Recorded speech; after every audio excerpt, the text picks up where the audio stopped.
السلام عليكم ورحمة الله وبركاته. النهاردة هنعمل مع بعض الدونات الرهيبة اللذيذة دي الميني دونات بمكونين 2 بس وبدون تخمير، ومش هتشرب معاكي ولا نقطة زيت، وطبعا طعمها تحفة وخفيفة وهشة من جوه جدا جدا جدا. شايفين جمالها؟ بجد طعمها خطير وتحفة، لازم تجربوها. وكمان كلنا كأمهات بنكره بقى العجين والتخمير، وخمري مرة واتنين وتلاتة والتقطيع. شايفين الدونات دي بقى عاملة ازاي من جوه يا جماعة؟ هشة وخفيفة جدا جدا جدا. انا عايزة اقول لكم من حلاوتها هتعملوها كل يوم. دي اللي بالسكر والقرفة. شايفين من جوه عاملة ازاي؟ خفيفة جدا طرية، مش شاربة ولا نقطة زيت. بجد طعمها رهيب، والمكونات بسيطة وسهلة. يلا بينا نشوف مع بعض الطريقة. معايا كوبايتين دقيق، معايا علبتين زبادي. العلبة من دي بتبقى 100 جرام، وانا كوباية الدقيق بتاخد معايا 200 جرام زبادي، ودي كوباية حليب هناخد نصها. مقدار الكوباية بتاخد كوبايتين زبادي، الكوباية 100 جرام. او تاخد نص كوباية حليب، يعني المتوفر عندك اعمليه. والكوباية بتاخد معلقة ونص بيكنج باودر. انا دول كوبايتين حطيت معاهم 3 معالق صغيرة بيكنج باودر اللي هي معلقة الشاي. حطيت ذرة ملح كده، حاجة بسيطة جدا. هنزل بقى بالزبادي. انا قلت معايا كوبايتين دقيق، فكوباية هحط لها كوبايتين زبادي، والكوباية التانية هضيف لها نص كوباية حليب، لان انا ما عنديش غير علبتين الزبادي دول. حابة تعجيني بحليب بس هتبقى جميلة معاكي، حابة تعجني بزبادي بس برضو هتطلع تحفة وجميلة معاكي. يعني اللي موجود عندك والمتاح اعجني بيه. خلاص تاني هقول، كوباية الدقيق بتاخد معلقة ونص بيكنج باودر، بتاخد 200 جرام زبادي اللي هو علبتين الصغيرين، او نص كوباية حليب. هنعجن العجينة بالشكل ده. انا دمجت الحليب مع الزبادي وعجنت الدقيق بالشكل اللي انتوا شايفينه ده بسباتيولا، وحاجة سهلة جدا، واتعجن معايا ما خدش ثواني. شايفين بقى العجينة بتبقى طرية، وده قوامها بتبقى بالشكل ده كده. شايفين العجينة؟ طبعا مفيش اسهل من كده.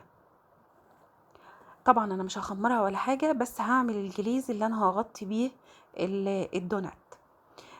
ده سكر بودرة. بتطحني كوباية سكر بودرة وبتقسميها على 3 بولات. البولة الأولانية حطيت على السكر معلقتين حليب، وحطيت كمان معلقتين كاكاو خام. طبعا الجليز ده بيبقى يعني مش محتاج مقادير، هو انت بس بتشوفي القوام قدامك كده تحسي انه تقيل، خلاص هو يبقى كده القوام مظبوط.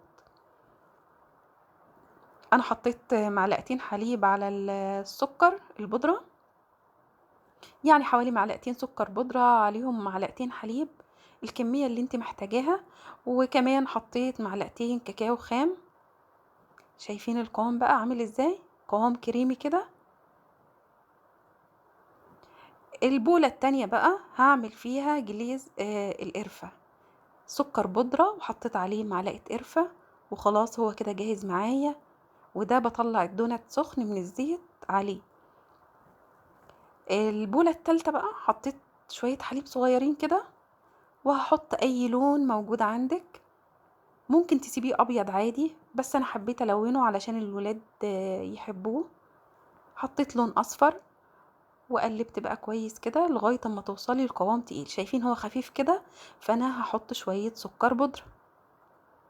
يعني القوام ده في ايدك انت اللي تقدري تتحكمي فيه. حط كمان شويه لغايه اما القوام يبقى كريمي معايا. نفس قوام الجليز. ممكن تحطي عليه معلقتين زبده، بس انا بفضل بقى ان هو يكون خفيف، يعني احنا بنقول الدونات مقليه، فكده افضل. عايزه تحطي معلقتين زبده بتسيحيهم وبتحطيهم على الجليز ده، مفيش مشكله. دي بقى العجينه، ومعايا القمع عبيت بالشكل اللي انتوا شفتوه ده. وطبعا القمع مفيش فيه اي بلابل، والزيت بيكون بارد معاكي. وبتقطعي الدونات بالشكل ده، بتبلي بحط بغطس كده المقص في الزيت، وببدأ كده اقص العجين بتاعي في قلب الزيت. العجين الزيت ما يبقاش سخن، يعني يبقى دافي، وبعدين تبدأي تقطعي الدونات كده، وبعدين تعلي النار تخليها وسط، وتبدأي بقى تقلبي في الدونات كده على طول ما انتي واقفة، بالظبط كأنك بتعملي زلابية.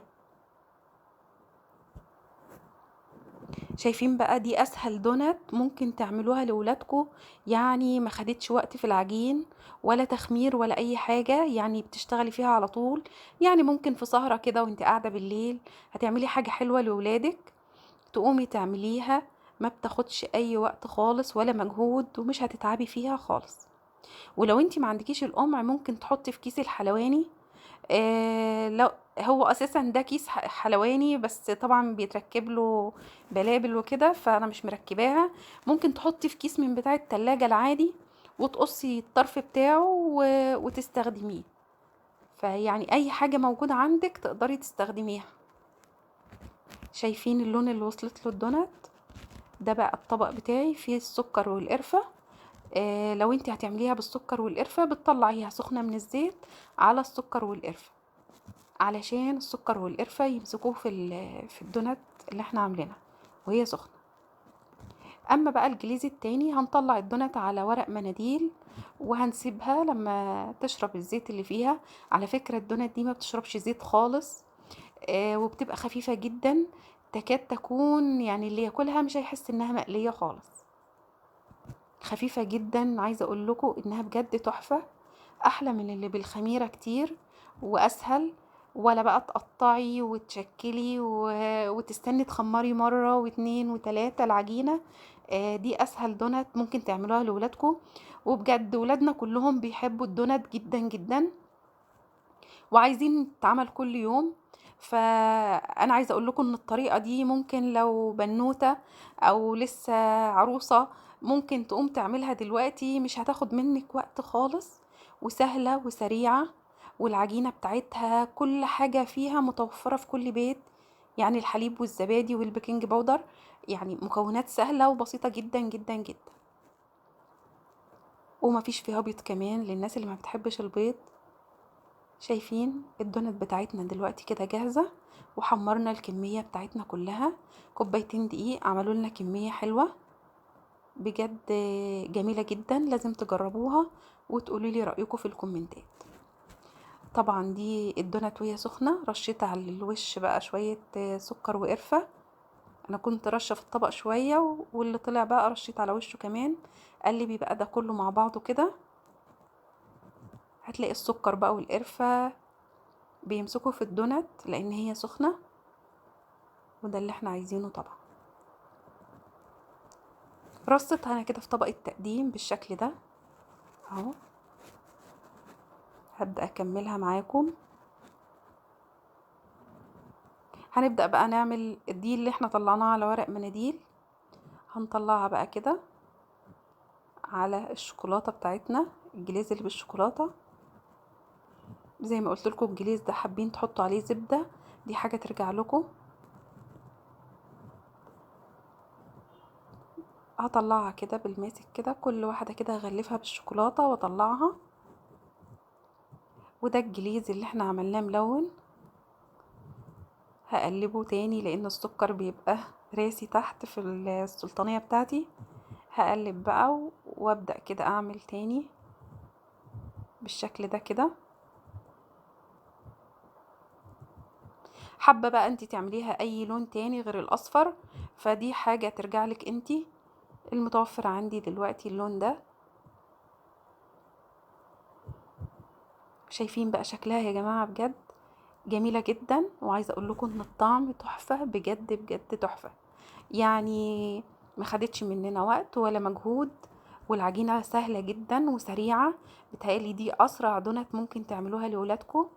يعني قلبي بيقول لي كده ان كل ام هتشوف دي هتقوم تعملها حالا. يعني كمان اسرع من الزلابية، الزلابية بتحتاج تخمير. آه، حاجة حلوة وسهلة بسيطة، وولادنا بيحبوها جدا. دونات يا جماعة، دونات ميني دونات جميلة جدا هتعجبكم. يا رب يعجبكم الوصفة بتاعت النهاردة ويعجبكم الفيديو. ولو عجبكم ما تنسونيش بلايك وسبسكرايب وتفعلوا الجرس علشان توصلكوا كل وصفاتي ويوصلكوا كل جديد مني. ولازم تجربوا الدونات بالمكونين 2 بدون تخمير، وتجربوها بطريقتي. بجد هتاكلوا واحدة ورا التانية مش هتقدروا تبطلوا، بجد طعمها تحفة. شايفين هشة ازاي؟ هشة وخفيفة جدا، جميلة جدا جدا يا جماعة. السلام عليكم ورحمة